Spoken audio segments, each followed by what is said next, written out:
Hi అండి, నేను doctor personality Suman, children specialist.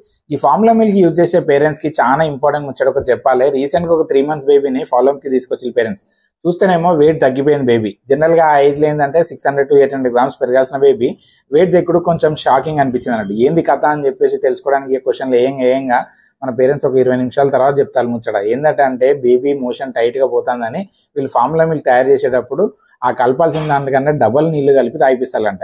గిసోంటి పిచ్చి పనులు చేసేటోళ్ళు ఎవరన్నా ఉంటే ఇప్పుడే ఆపేయండి. ఈ ఎక్కువ వాటర్ కలిపిన వాటర్ ఫార్ములా తాగిపిస్తే ఆ ఫీడ్ లో చేరాల్సిన న్యూట్రియన్స్ తగ్గుతాయి కదా. ఆలోచించండి మీరే. ఒక 60 ml 90 ml తాగిస్తే అందులో నీళ్ళు ఎక్కువ ఉండి పౌడర్ తక్కువ ఉంటే ఆ టైంకి ఇచ్చిన పాలలో శక్తి తక్కువ ఉన్నట్టే కదా. అంతేకాకుండా ఈ ఎక్స్ట్రా వాటర్ పోయి లోపల కాల్షియం, సోడియం, పొటాషియంల అబ్జర్ప్షన్ ని కూడా తేడా చేస్తాయి.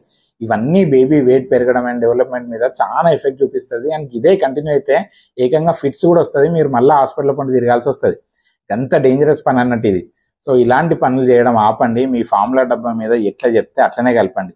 లేదు మీ పిల్లల డాక్టర్ ఏమైనా స్పెషల్గా చేంజెస్ చెప్తే అట్లా ఫాలో అవ్వండి.